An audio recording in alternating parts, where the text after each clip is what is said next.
testosterone, we have a problem.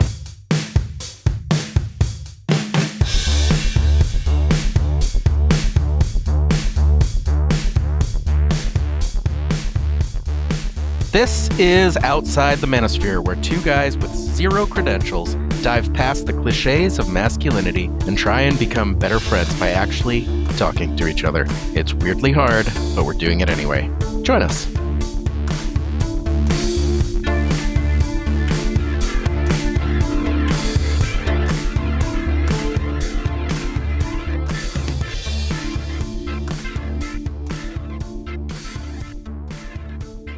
Welcome to Outside the Manosphere. My name is Carlos. And I'm Skip. How are you today, Skip? Man, I've had better days. Yeah, I know. We were just chatting about it just before we introduced the episode. Little bit of a little turbulence at home, but well, there's turbulence in the world. There's turbulence. There was, I'm not somebody that's easy on myself when I fail at things, and I've always had like a temper, and it's not like I don't like do anything outrageous or anything, but like I'll get mad at something, and I just let my temper get the best of me, and I was not as kind as I should have been, and Right. I didn't approach things in the right way, and I feel like an asshole. So that's just the way it is. well, you've cooled down, it seems like, and recognizing that you were an asshole, I think, is the first step to reconciliation. It's funny that you said that you were mean to someone, and I find that my whole life, and I guess it's kind of a family trait. when we're mad, we're mean. We're a mean family. Yeah. I don't burn bridges, but boy, I can cut deep when I'm mad. Yeah, And, that's the thing. Well, and luckily that's less and less over the years. But when I'm mad, the gloves are off, the claws are out. Anyway, yeah, a lot going on in the world, though. I think we're going to get into a little bit once we're over this little hump here. Yeah, man, nothing going on over here. I'm just, I've been like a ghoul in my basement playing Zelda for fun. hours on end. It's like, I feel like a meth addict or something, dude. I'm just disappeared downstairs. The dog's coming with me. They're like, all right, we going downstairs? And I don't emerge until my mind is hurting and The light is gone. Yeah. And I've been dreaming of Zelda. It's gotten bad. Yeah. It really grabs you, and it really sucks you in. I'm completely enthralled in this game, and I'm a willing addict right now. I'm enjoying it. Sure. Anyway, we're talking about video games, and I apologize. I did start this. We're having some hiccups to our beginning today. All right. Well, hey, do you have a news item that you want to discuss? I imagine we probably have maybe a similar one, but let's go ahead and start with you because I'm curious to follow your lead, I think. Okay. Well, I might have much of a lead other than a brief commentary, because I do want to keep this relatively quick. And by the time this is released, this story will be already a couple weeks old. But I feel like, to not bring it up is just, I don't know, to be complacent. I don't know. But what I'm talking about is the murder of Alex Preddy. And it was 100% objectively a murder if you watch the videos of this registered nurse being gunned down by completely, I guess, to be generous, completely untrained federal agents in, is it Minnesota? Yeah, it's in Minnesota. I normally don't watch that kind of thing. And Jody was like, oh my God, did you see that? Or did you hear about this? And I was like, no, what happened? And she explained it to me. And I'm like, I'm probably going to watch that because it sounds like an execution. And it's something that... It is an execution. And it's something that I think, in the past, I'm like, yeah, I don't need to know what yes, the cops killed this guy. Yes, this happened in the street. I know what that's about. I don't need to watch it. It's rampant. And I already know about that. This is different. This is federally immune agents killing people in the streets. This guy was holding a phone. And yes, he was carrying a gun. They had no idea he was carrying a gun until he was face down on the ground. Well, and they only shot him after they took it away. And they shot him in the back. What is the justification for shooting a man in the back? And then 7 more times when he's lifeless on the ground. 10 times total. 10 times. Yeah, 10 times total. But it was 6 or 7 shots when he was no longer moving. He was on his back, dead. And they were just firing into his lifeless body. I can't believe that it's happening in the United States right now. Like we have turned into a fascistic country, or the United States has, and Yeah. half of it, the loudest portion of the people anyway, are fine with it. Yeah. And they're defending it. And we have a news media in conservative news that is largely defending it as well. Well, and the mainstream media is not doing a good enough job of being really blunt about a lot of these things. I think, I don't mean to interrupt you, but like you're right. The conservative media is a serious issue.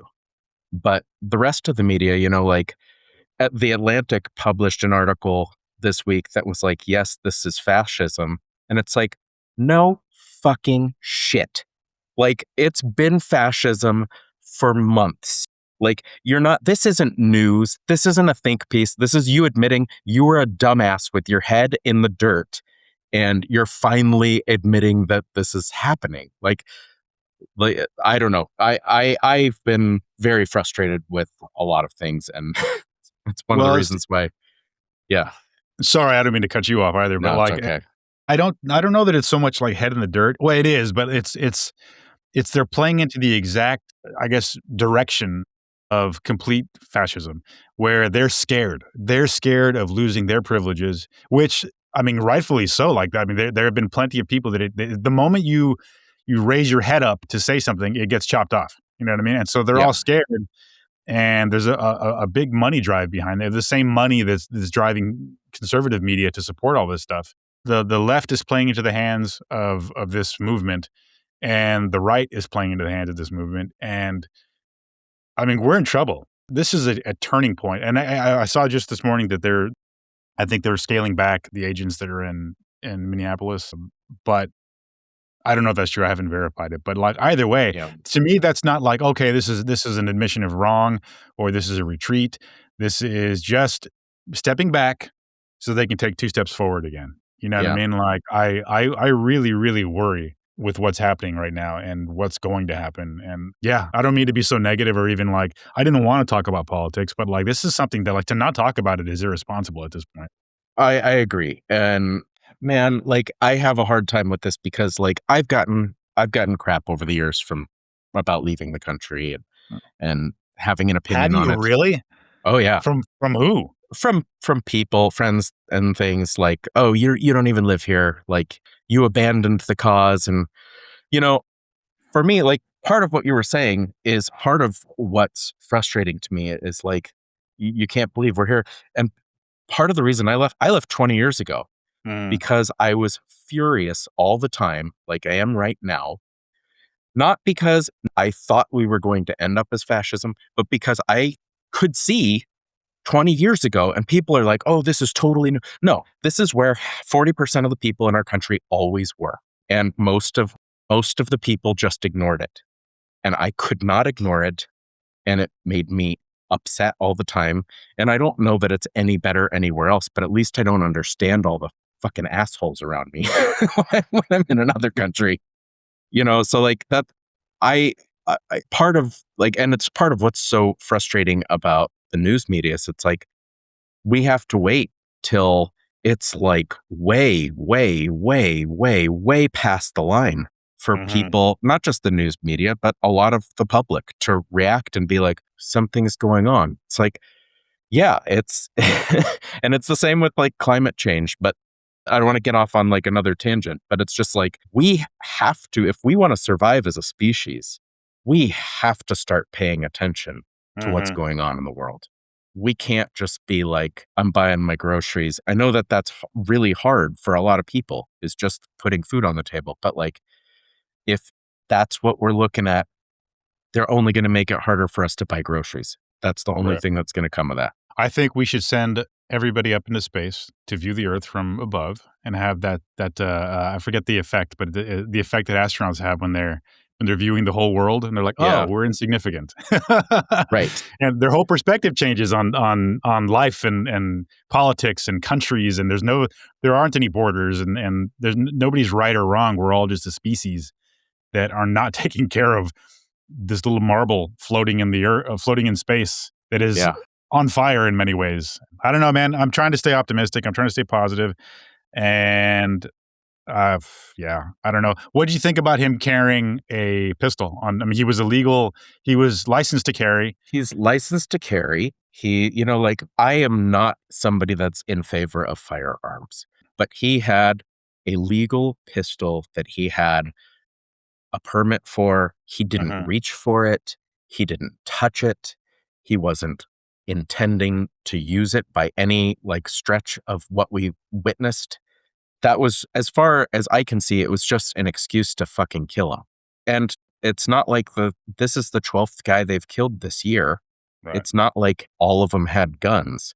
It's just the excuse they're using to justify what they might have done anyway. Right. I think also this was one of the more shocking because this guy was like practically on his knees. He wasn't lying face down yet, but he was like on his knees. Yeah. Or maybe he was. I don't. It's so hard to tell. Like, even like from every angle, it's hard to tell. But like, he was definitely shot in the back. There was so many guys around him. I mean, even if he was holding a gun in his hand, it's dangerous to fire point blank like that when all of your fellow agents are surrounding the person. You know what I mean? I think from the lens of this podcast, he was doing everything we look for in men. He was trying to protect someone who, like, the agents had come up, they had pushed a woman. He tried to just get in front of them. He wasn't being violent. He was trying to help her up. He was trying to help her up, and they pepper sprayed him. He was trying to protect someone. He was trying to be a good person. He was not being aggressive. He was not, fighting them. Like, he was doing all the things that we hold up as a society that men should be. And then this other group of, masked cowards is the only thing. I mean, it's the only way that you can really describe them. They did everything that you look at and that you say is a problem with masculinity. Everything that people and women have problems with about men, all the things in society that are making society worse because of men. They're violent, they're stupid, they're aggressive. And it's just like, it's really sad because we saw him acting like a role model of how you should act, trying to stand up for what's right, trying to help someone. He wasn't trying to escalate the situation. And he wasn't about to also just like give in to people doing terrible things. He was doing something we've talked about on this show and saying, something's going wrong here. And all I'm trying to do is help. I'm trying to step in. I'm trying to be one of the helpers that Mr. Rogers talked about. And unfortunately, under ICE, that will get you shot. Or as I like to call them, Kavanaugh Cops, because he should be tied to this forever because he allowed this. And it actually bothers him. I don't recall. How so?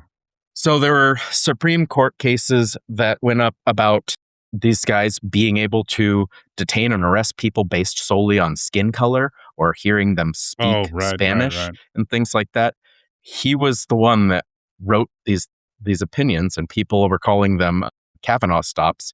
But these guys should be called Kavanaugh Cops, and these should be called Kavanaugh kills because he is the only the Trump administration, they won't be bothered at.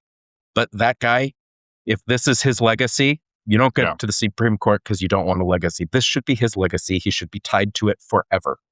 Not boofing. Yeah. No, boofing and this. Those can be his legacies. Yeah. So I think also a pushback that I you know what? I don't know what pushback would be because I'm just kind of divining it because I don't even entertain the other side of like, well, he was doing this. But I imagine the pushback's going to be, well, he was struggling. Or no, the first pushback is he had a gun. Yeah. Okay. He was legally allowed to carry it. He was licensed for it. He didn't touch it. He didn't even indicate that he was going to touch it. And legally carrying a gun does not warrant being shot point blank in the back. No. Another argument would be that he was resisting. Simply, okay, there was 6 guys or however many there were. Kicking the shit out of him. Yeah, they were wrestling with him and he was resisting. Fine. Shooting him in the back, shooting him 10 times, is that what we're going to do now? Like, you're resisting arrest, you're going to get shot 10 times? Like, that's doesn't matter that he was carrying a gun because he was holstered, he was licensed to carry it. Doesn't matter that he was resisting arrest. None of those are death sentences. Like, you're just because you're resisting something doesn't mean you should be killed for it. Well, they were not trying to arrest him. They were trying to beat the shit out of him. They were at least struggling him to the ground. I don't know. I didn't see Yeah. any kicks and I did see a couple punches, I guess. Yeah, and they were But- pistol whipping him. Yeah. Either way, he was pushing back. He was wiggling around and squirming, and he was completely overpowered by them. And doesn't matter, even if it was one. Well, if it was one person, I guess, and their fear for their life, maybe that's a lethal interaction. But like, there was enough of them to restrain this guy, and they were doing that, and then they shot him. Like, doesn't matter if you're resisting. That's not a death sentence. Well, and crucially, he did not have a gun when they shot him. They took it away, and then they took it shot away. him. I was telling Jody, look at all these unprofessional fucking clowns that don't know how to restrain this person, and that there's one person that shot him at point blank in the back. I said the only person that appeared to be doing anything with any kind of training was the person who disarmed the guy and like carried the gun off. Like he pulled the gun off. You could see he was very carefully pointing it to the ground and deliberately taking it away from the scene. That was the only person that displayed any kind of training. The rest of them were just like thugs attacking this man and then killing him. Definitely unprofessional. They're definitely untrained. And this should upset everyone. And it seems like it is. And I'm hoping that it stays. And the more you learn about the guy, the more like upsetting it is. Like, he was a decent human being, and like a very decent human being. And he was loved by a lot of people, and he was doing good things. And dead, killed, murdered, shot by a bunch of fucking hooligans, sanctioned by the federal government. They're just fascist Gestapo kind of tactics. I mean, that's what this is. Like, you look at history, if you don't recognize this, go read about the lead up to World War II. Like, this is all there. It's all there. They're doing the playbook. Yeah, this is not like a leftist attack on the right. This is exactly what was being done in the 30s in Germany. It's exactly what was being done, and probably other times in history. Anytime there's a hard shift to the right where there's a dictator pulling the strings, this is what it looks like. This is exactly what it looks like. This isn't an attack on Donald Trump or the administration. This is a recognition of the parallels, whether they intended or not, which I'd be shocked if this wasn't intentional. Just take a look. Look for yourself rather than just be pissed off. Rather than digging your heels in the sand and defending, just look it up. That's all you have to do. You might be surprised. Well, I don't mean to be negative. If you're not capable of doing it, that's just that at this moment, I hope the people around you are taking note and will remember it for the rest of their lives, because you're showing who you are right now. And I hope that is something that haunts you for the rest of your life. If not because you personally allowed this to happen and you personally are okay with it, then because other people aren't going to let you get away with that kind of sentiment. Well, and I mean, people were remembered. I mean, during post World War II, I mean, that was definitely a stain.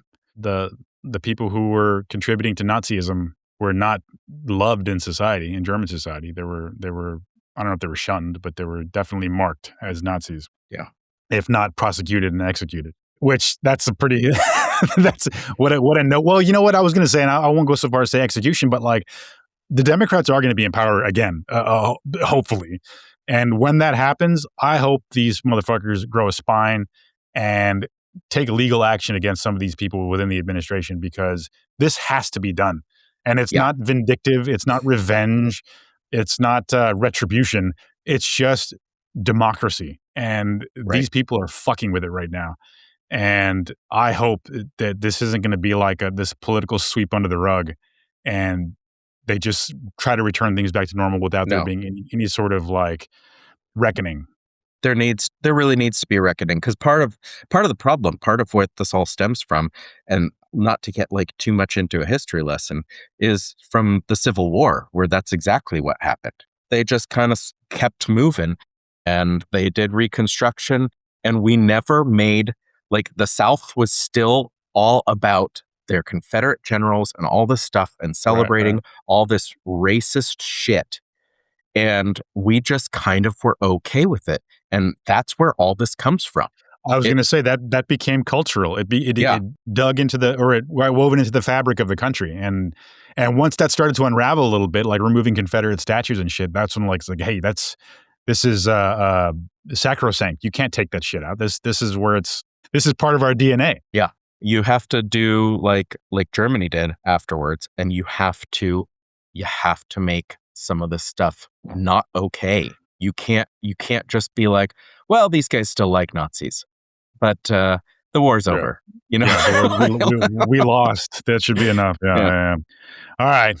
Let's move on. I think we've said enough. Who knows what will be happening by the time this comes out? That's true. That's true. It's going to be at least another week, and we're already. I mean, this whole murder thing was almost a week ago at this point. I would be shocked if we weren't discussing if society wasn't discussing yet another name next week. Yeah. No, I wouldn't be surprised either. Well, all right. Let's fall in love, Skip. What do you think? Oh, please, yes.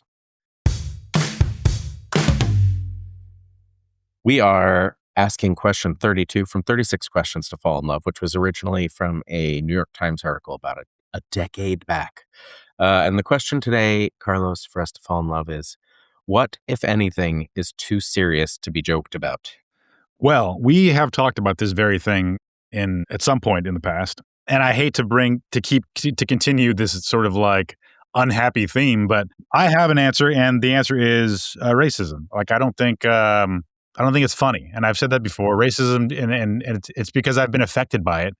Yeah, I don't think it's funny at all. Like, it's rare when someone makes a racial comment that I think is like, well, okay, it gets a chuckle out of me. You know what I mean? And I know that comedians, especially just a few years ago, have been like, like Bill Maher or like Dave Chappelle have been like, saying, oh, people can't take a joke and they can't be funny anymore.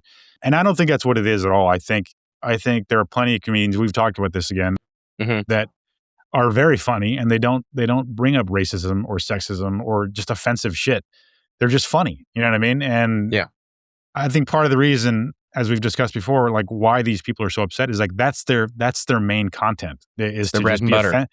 just to be offensive to this one marginalized group, and they're playing for the majority, and that's not funny to me. It's not fun, and it's not funny. So yeah, racism. What about you?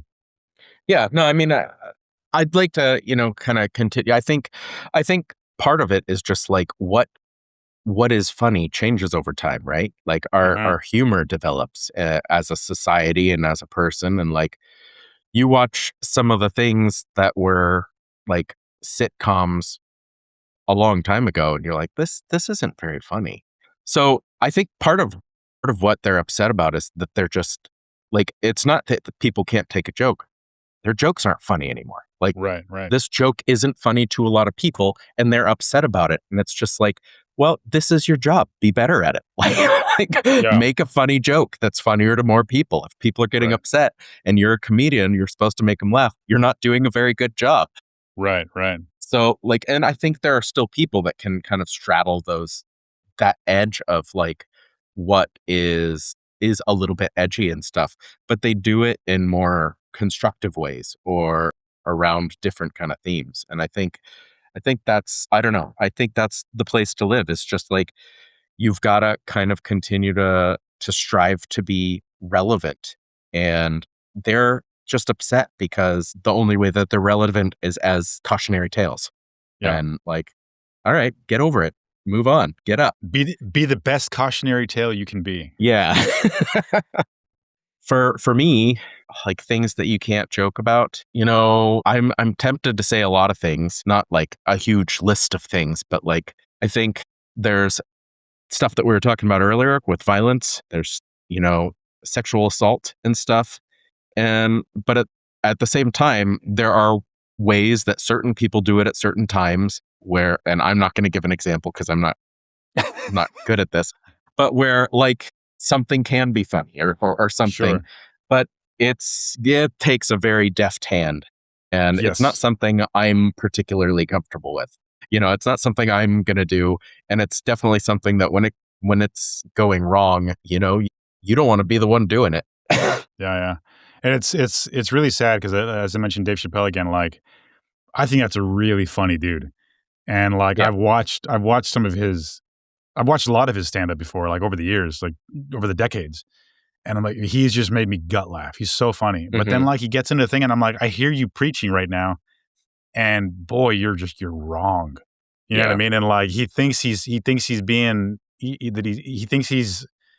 on the right track and he's going to get through. You could tell he's like, he's got this platform and he's using it. But yeah, he's he's wrong. Yeah. And a lot of things, Yeah. especially when it comes to like gender identity and stuff. Yeah, I mean, why talk at all about it, dude? Just like s- have another topic. Be funny about something else. Anyway, this is not, this episode is not helping your It's a day, Skip. It's a deflated kind of thing. I have a question for you. What do you think about the "that's racist" joke? What do you mean? Do you Like I'm know, not racist, like, but no. Although I had a friend, that lives here that would pack to the US, and that was literally the first thing somebody said to her in the really, cab, was the cab that's funny. driver. So I'm like not racist, I'm not but racist, but yeah. No, but like where somebody says something ambiently and you're like, "Oh, that's racist." But it's like a wink and a nod thing. So like, gosh. So we, like, for instance, we're watching Culinary Class Wars, which is a Korean cooking show about like very high, well-to-do chefs and other chefs that are not actually like low rung. Like a lot of them are quite sophisticated and have a lot of experience, but they're not separated into they're separated into groups of like the high class ones that are white, wearing white, and the low class ones that are black, wearing okay. black. They're not black, they're wearing black. Uh-huh. And so like where like they'll be explaining the rules and they'll be like, and the highfalutin ones are wearing white and the the common chefs are wearing black, and we'll be like, that's racist. And Yeah. like like that joke. Yeah.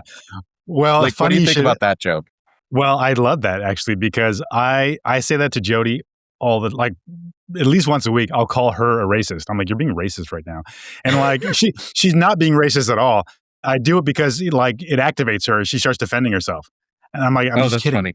I'm like, obviously you're not being racist by calling this duck white or calling this pretty duck white. Yeah. Obviously, you're not being racist. You know what I mean? So yeah. No, I call her a racist all the time. So I guess in that sense, racism is funny because Yeah. I'm Well, kind because of you're kind of poking at I'm it, being, right? yeah, I'm being ironic, and Yeah. I'm poking at it, and I'm poking at her because Yeah. she responds every single time. It's like we joke. I joke about how I press her buttons. She's very easily played. Yeah. Because she No, always responds exactly how I know she will. it's a common joke in our house where or like, yeah, Jess will be like, I'm making black beans, and I'm like, why do they gotta be black? Dude, I say the exact same thing, Yeah. man. That is so And funny. so it's just kind of like it's a way to have fun, but it's also a nice little call out. Like when it's like a soft call out when there is something, somebody does an accent and we're like, that's racist, and we're like, yeah. Is it, or is it just an accent? And like it Yeah. makes you think too, which is Yeah. I don't know. But I've also seen places on the internet where they're like, that is not a funny joke because you are being racist when you're Right. like, if you're saying it's racist, that itself. So I don't know. I was wondering how you felt about it, because No, I see the point of the very act of calling somebody a racist when they're not being racist at all. I wouldn't call that I can see it, I guess, but I wouldn't call it racist. I would call it maybe like diminishing a progressive standpoint. You know what I'm saying? By Sure, yeah. making it a clown sort of statement. Yeah. But it's funny. And again, like I don't do that. I don't think I could say that to anybody else. I say it to just Jody, I guess. It's like it's a home thing. No, it's definitely like an inner circle thing. It's Yeah. like your COVID pod, Yeah.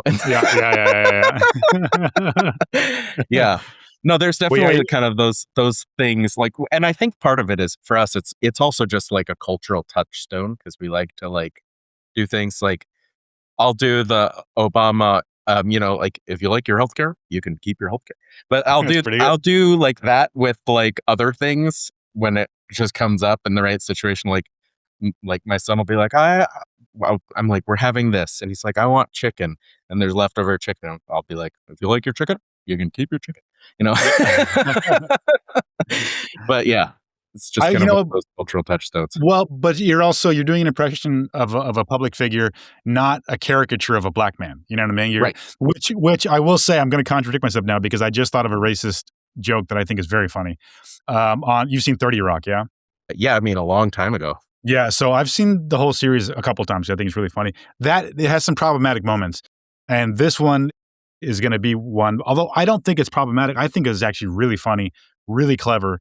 But like they've sent like Tina Fey apologized for it, and like the actress, I forget her name, wished that she could take it back. But I'm like, it Mhm. was really really funny, and I think, and feel free to push back. She was in full blackface, and it was like not like, I mean, she was like, her skin was black, her hands were black. She had an afro. She was dressed like a 70s black person, because I don't know what she was doing but she was culturally adopting like an African American. Mhm. And the reason I think it's funny is because she was like strutting around, like saying what it is, man, and a really old version of like an Right. African American. And Archaic or yes, yeah. And the reason I think it's funny is because it wasn't, yes, it was a caricature of an African American, but it was through the mind of this idiot character. Mhm. Um, and what she thought African Americans were, and how out of touch she was to like a modern day black person. She couldn't even do that right. You know what I mean? She was doing Right. like an archaic version of an African American. And I can totally see why that's unacceptable. And people don't even want to fucking look at it because Right. it's, but it was definitely like a transcendent kind of racist joke. And I thought it was really Right. funny. And I didn't think it needed to be apologized for. I could understand like acknowledging why it would affect some people, but again, I'm not a black man, so Right. Right. I should probably just shut my mouth right now. But anyway, I did think it was funny, and I thought it was more of a commentary on a white narcissistic woman Right. than on like a black person. You know? Well, and then you've got performances like Robert Downey Jr. in Tropic Thunder, where Uh-huh. he is in full blackface Yeah. as a Same. guy. But part of the way that they, I think, and he kind of pretty much got away with it. And like He did get away with it. people don't seem to be angry. But I think part of the way they got away with it was they were making fun of that character because Yeah. he was in the movie in blackface. The character was in blackface Right. because he was such a ridiculous jackass. Right. And like that's kind of, I think, how they ended up getting away with it was by pointing out how stupid it was. Right. Well, and as a foil to him, the only black man in the movie, if I recall, was like a gay black man who was like who would call out Robert Downey Jr.'s character when he said like, he's like, "What do you mean, you people?" And then the guy was like, "What do you mean, you people?" You know what I mean? So it was like, again, like a transcendent racist joke, but Right. also the only black man in it was like a gay black man. So it was like not even he was so far out of touch with what a black person is. Right. Like exactly like I was saying with 30 Rock. Yeah, Yeah, it's yeah, actually yeah. the same exact joke actually, except this time they actually had a black person in there who was Yeah. mirroring him. And but I do think it's a double-edged sword because I think what they're doing and part of why they get away with it is because they're making fun of racism, but they're Mhm. also doing something that is like stereotypically racist. And so you can see why a lot of people wouldn't like it, but you can also see how they partially got away with it. Right. And then there's famously, or not, I guess it depends on what you consider famous, but there's a Community episode, and Community's a hilarious show, but where I've seen it. I don't really recall most of it, but go on. yeah, so there's an episode where they do D&D that is, it's banned, it's blocked, like you can't see it, they've taken it off of most things, and it's because Ken Jeong, I think his name is, the Mhm. little Yeah. little guy. Yeah. He goes as a dark elf. So he's dressed as a dark elf. So he's got like face paint man, but he's like an Asian guy wearing dark face stuff. And like it's been blocked. I don't even remember the episode anymore at this I don't point remember it at because all. it's been so long. But it's been blocked because he was colored darkly. I don't know.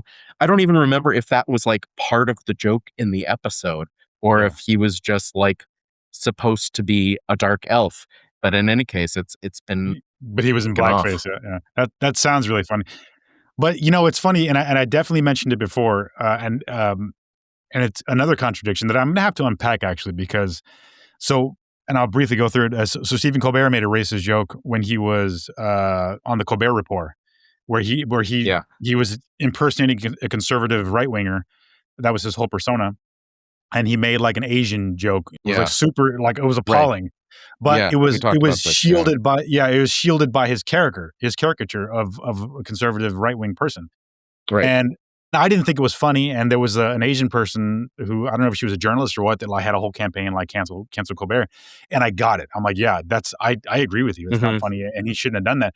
But how really is that different from the two examples or the three examples we were discussing with Sure. 30 Rock, Tropic Thunder, and then Community? Because really it's the same thing. I mean, the difference was it was so jarring to hear him say, like, make the sounds of like Yeah. of Chinese language. Maybe that's what it was. I don't know, but I'll Yeah. have to think about it. I think part of it might be, and I think you're right. I think it's the jarring sound. And I think that there are places where those other caricatures got away with it, where if they had gone too far, they couldn't have gotten Right. away with it. Right. And maybe they shouldn't have gotten away with it. But we're men in our 40s that are trying to figure out how to do things right still. So Yeah. like people that are listening that are like, oh my God, these racist assholes. Yeah. No shit, right? Or on the other side, they're like, none of this is problematic. Like we're kind of waiting around in the middle of this stuff, trying to figure out like what actually is right. And I don't know. All right, Skip. Well, we've been talking a lot about, fascism and racism and All the fun things. all the isms. Not a lot about toxic masculinity, which is what kind of our bag here. So we have an article in our notes. You don't remember where it came from. I don't remember where it came from. I feel like the universe just placed it there. And the article is called "The Limited Presence of Male Mentors in the Lives of Boys and Young Men." We won't spend a ton of time on this topic, I think, because this isn't like a scientific study or anything, but they reference a lot. I was just curious because I was thinking about it for myself, and I also have an answer. But did you have a mentor that you, or even now, that you can point to, or just a role model that you looked up to, whether they were in your daily life or like on TV? Was there somebody that you kind of modeled yourself after, or that you aspired to be like when you were younger? You know, sadly, when you said on TV, that's when my face lit up, because like, you know, I had some men in my life. It wasn't like men weren't absent. There are pieces of those people that I took with me, but I wouldn't have ever considered them a model for the person that I wanted to be, you know? Right. And TV, on the other hand, like, you know, Sam Beckett of Quantum Leap, Sure. Duncan MacLeod of the Clan MacLeod from the Highlander TV show. Like Coming back, those by the were way. both Go on. coming back. Yeah. Those were both, you know, TV shows that were like little moral episodes every week that were Right. engaging and put in a way that young or a teenage boy could like enjoy, with time travel and people chopping each other's heads off. And, you know, like I knew those so well. I knew those episodes so well. And I learned a lot about being a good man and being a good person from watching those characters. And a lot of the struggle, and it's interesting because in some ways they kind of reflect the things that we talk about here, because like Sam Beckett on Quantum Leap, he was always trying to get home. He was always trying to get to the people that he loved because he was alone, which feels like a metaphor for men being, for the times, and for men having trouble connecting. And like part of the deal with like the Highlander, he was always a good guy, but like he was eternal and the people around him were not. You know, those people would fade away, and it was kind of a lot of that show was about his relationships and loneliness and losing people. And I think there's just a lot of interesting resonance in those shows for things about the manosphere, but people in the manosphere clearly never watched them. No, they learned how to chop people's heads off. That's what they took away from it. Yeah. But yeah, I mean, like there are people in my life. Like my grandfather on my dad's side, he was a carpenter. He was always like working on something. He always had a project. Even like when he was at rest, which was rare, it was like he was working on a puzzle. Occasionally he'd sit down and watch a Western movie. But like he wasn't like an emotive guy or anything. So like it's not that I didn't have a mentor or a role model in that way, but I did see him as being, you know, industrious and useful. And like I remember as a kid taking those little pieces, but also reacting to the people in my life and saying, I like this about them, but I don't ever want to be that way where I'm not, I never had a good conversation with him. Like, I never was able to sit down and talk with him. Yeah. And like, that's definitely something I didn't want, for as much as he was a really good guy. And, he volunteered, and he was just a genuinely nice human being, as far as I know. um, and not all grandfathers are created equal in that sense. Certainly not mine. And I've heard something about yours. Like, Right. it's a generation of problematic people. But he was a really nice guy. But I could never call him a role model, Okay. or a mentor. I don't know. What about you? Not really, man. Like I was thinking about it earlier when I was looking at the notes, and I saw what the question was. Man, what a problem that is. I think like it's a huge problem, because when I think of mentors, role models, like I had none, zero. Now I had Male mentors and role models, or female, man. Like there was really okay. there was really nobody to like guide me. And I was lost. I mean, arguably, you could say that I'm still lost. Like I feel like I've come around in a big way, but I'm in my mid 40s, man. But I think about the family friend who passed away in December. He was someone that I couldn't call him a role model, and I couldn't call him a mentor, but I spent a lot of time at his house because his boys were my age, are my age, and our fathers were best friends growing up. So I saw what a real family man was like, and I saw what a healthy man was like. So I didn't follow in his direction or anything. He didn't guide me, but like he would engage with his sons. He would and by proxy me. And I watched him. He taught himself the bagpipes. He taught himself the accordion. He taught himself the guitar. That's cool. I'd seen him like in full like Scottish garb. Yet he's not Scottish. He was a Mason. Like in Halloween, he would make these dramatic displays like on their house, and he would make their costumes. And he had like a Japanese Zen garden in his backyard, and like just what a guy, man. And like I saw what a healthy man was like in him, and I kind of internalized that because I never said anything to him. I didn't recognize that that's what that was. But like my family had just fallen apart completely. My dad was largely absent.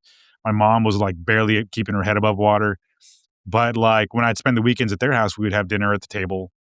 They would say grace. Not that I give a shit about that, but like there was a cohesive, functioning family. They went on vacation. They took me on vacation once. Yeah, like that was. I saw what a healthy man was like in him. And then after that sounds like a role model to me. Yeah, I guess so. I mean, like, I definitely could have acknowledged that a little more. You know what I mean? Or maybe just recognize. Like, I didn't recognize that's what I was seeing. I just kind of like I said, I just internalized it. But yeah, I guess so. Yeah. I guess I could call that a role model. And not a mentor. That's kind of the heart of this article too. Yeah, it is. And with him, we would have long conversations. He and I remember I'd go to his house his son would pick me up because I didn't have a license at the time. We'd go to his house to pick something up or whatever. And I'd stop and sit for an hour, 2 hours talking with his dad. And he was happy to chat with me. Like we were engaged in conversation while my friend was just there, like with his head lulled back, like bored as hell, like waiting to leave. But yeah, man, it was good memories of that guy. So yeah, I guess he would be it now that I think about it. And there have been other positive men in my life, but nothing as constant as him. But yeah, man, other than that, I really struggle thinking. I apologize if there's any men that I'm just leaving out of this that I've forgotten, but there really haven't been a ton. Oh, you know what? Yeah. I will say my father-in-law, Jody's dad, I've learned a lot from him as well. He's a really, really decent man.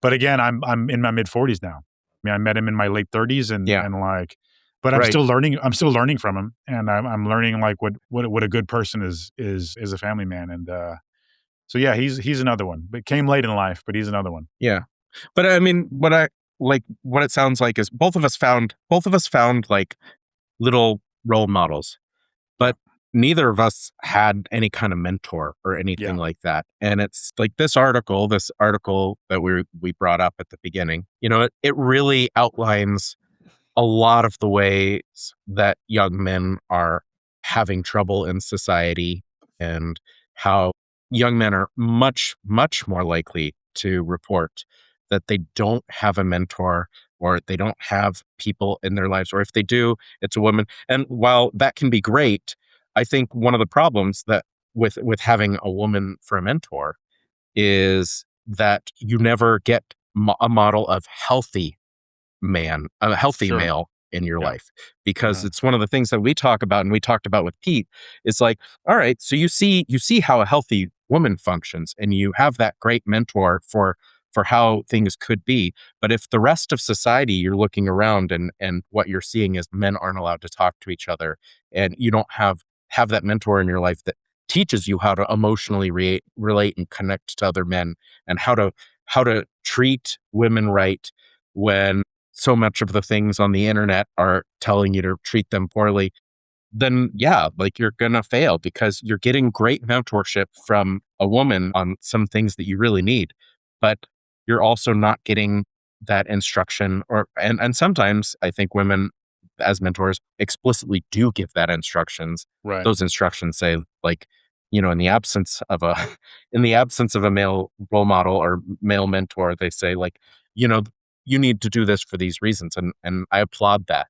But Yeah. not all young boys are going to hear that in the same way as they would from a man. In the same way that we found that putting teachers into failing schools that look more like their students is helpful, because they see that vision of success and learning and things like that in someone like themselves. Right. And how important that is. It seems to be something that's true for not just races, but genders. Case in point, and I know I've said this before, seeing Yeah. the Mexican actor who played Namor on Black Panther 2. Yeah, Black Panther 2, yeah. Yeah, I know I've said this before, but like my response to seeing him on the big screen was like, because it's like they have like a Mayan culture, or Aztec culture, something like that, in their entire civilization, and I was like so happy. Yeah, I don't know how to describe, and I was not yeah, expecting that. I'm like, yeah, Mexican, and when I saw him, I was like, wow, this is fucking amazing. And I can only imagine how people who are closer to the Mexican culture than I am are yeah. even more ecstatic about the whole thing. It was just it was so pleasing to see like a main character, even if he was kind of a villain, which he is in the comics as well. Yeah, But he's like yeah, an anti-hero. Yeah. yeah. Yeah. I will say one more thing though before we end this conversation, unless you have something else. I thought of a female role model as well, and that was my grandmother, because Mm. not late in life or even like well into my teens or anything, but like I remember, if there's anyone in my life, my mom was good about it too, but my grandmother was best, who taught me manners and please and thank you and get my elbows off the table, chew with your mouth closed. I remember her showing me how to hold a fork. You know what I Yeah. mean? And when I was very young, and like to this day, when I see somebody like bear pawing a utensil, I'm like, they didn't have a good grandma. You know what I mean? Because like the way I hold my fork, I mean it's I don't know, aristocratic maybe, I don't know, but I feel like it's a display of like being taught. You know what I mean? Sure. And so yeah, I learned a lot from her as well, and not really how to be a man, but just how to have manners. Well, Carlos, it's that time of the show. I'd love to hear your joy for the week. So one of my joys was very topical, and I think it's over now. That I thought I was going to get Legend of Zelda: Tears of the Kingdom in another couple of hours, but I think it's damaged, so it's probably not going to happen. But my joy that's been going on for a few days now is we got an email from a friend of yours. I hope I'm not stealing your joy. You are, but that's all right. Okay, well, we'll share it. We got an email through our outside the manosphere at gmail.com email address from a friend of yours that I guess you kind of lost touch with a little bit, but she's been listening to our show. And I don't know, man, it was really, really nice email saying how much she's enjoying the show. She was very vulnerable in it, talking about some of her struggles that I won't go into, but just really being really open and vulnerable, and how much she's kind of had a little restoration and faith based on listening to us. And it was just really nice to hear. My sister has kind of said the same thing, just kind of privately to me. So yeah, I mean, all this time, like, and we discussed it previously about like, well, we do, if you look at our stats and stuff, we have a lot of women listening, and I'd really love to have men listen to the show a little more. But I hadn't really considered at all, like, how positive of an effect it might be for women. You know what I mean? Like, and so far that's the only feedback we've had is from my sister to me and your friend writing us. So I just, it's really, really appreciated. And I just found that to be so joyful to hear. And I thank you. I thank you. I guess we can say her name. I thank you, Christine, for writing us. Yeah. Yeah. No, that's actually, I was really struggling to come up with the joy for this week because like we discussed, between the news, I mean, mostly the news, I think it's just like it puts a pale over so many things. And really, I hadn't seen her email until right before we recorded. And I guess we got it 3 or 4 days ago, but you read it and responded it, and I didn't realize that it had come in. So I read it right before this, and I cried a little bit. I was reading it, and I was really touched, and I didn't know, like, we've been talking more since she's been listening, but I didn't know, everything that she was thinking and feeling. And it was nice to, I don't know, feel like we were bringing a little bit of light back into the world for somebody. And she works sometimes in a place that is like a private place that used to be public, that is for supportive learning environments for growth and personal discovery. And she had talked about at one point, the men's groups, and how she admires men being kind of vulnerable and open in those situations. And I had said something like, how do you keep it from getting all toxic with a bunch of dudes? And she said, they have good people that help run those groups. But yeah, so there are things out there. There are those healthy men's groups out there. And it's nice to hear from people that are even working with stuff like that, like my friend Christine. So yeah, a little bit of joy from getting an email that said, hey, I don't know, you're doing something right. I'm going to add another joy. Okay. This is I think maybe I've already added it. I've already said it as a joy, but I have continually forgotten to mention that I received the gift that you had sent me for Christmas that ended up being a birthday gift because we couldn't get it here. Yeah. It is a forest green that you very cleverly asked me what my favorite color was in another episode. Forest green hoodie, very comfortable, by the way, with our podcast design on it. And it was a very thoughtful gift, and I'm very comfortable in it. I wear it pretty much every day. It's become like a pajama sort of thing that Nice. that I wear in these cold days. So yeah, man, that's and I keep forgetting to thank you and to like mention it on the show, but I apologize for that. I appreciate it. Right. I love it. Jody loves it. I know she eyes it. I know she always ends up in my baggier clothing, but she hasn't got this one yet. So yeah, man, I appreciate it, and it's a nice addition to my wardrobe. Thanks for joining us. New podcast every Wednesday. And if any part of this show has resonated with you, let us know at outsidethemanosphere@gmail.com, Instagram, Facebook, and YouTube. Please like, rate, subscribe to the podcast, YouTube channel, or recommend us to a friend. We hope you'll come back. Bye now.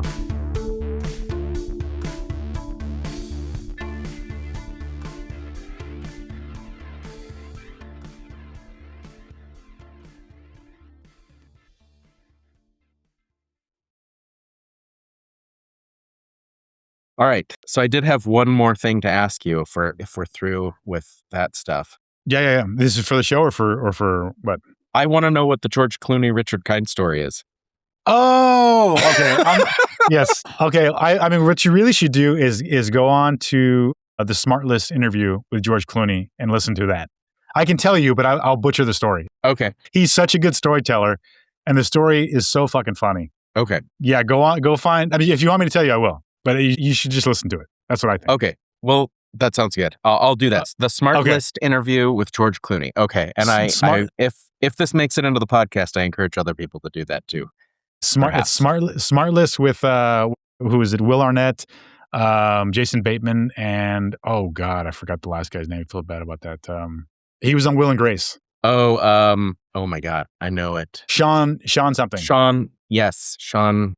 Oh, jeez. I can't remember off the top of my head. I can't either. And what a jerk, because he's a Sean really Hayes. funny guy. Sean Hayes. Sean right? Hayes, yes, that's him. He hosted a Jimmy Kimmel episode once when Jimmy Kimmel was on vacation. He was like, it fit like a glove. He was so funny. Anyway, yeah, so watch their interview of George Clooney. It's hilarious. Okay. Is the Smart List, is it a podcast? Smart less, one word. Smart List. Yeah. Oh, like without smarts. Yeah. And it's a good podcast because they use their star power to interview like tons of like famous people, and Cool. they're all really funny guys. So they kind of pounce on Sean Hayes a lot, which I think is mean, but they're good friends with him, so I guess it's fine.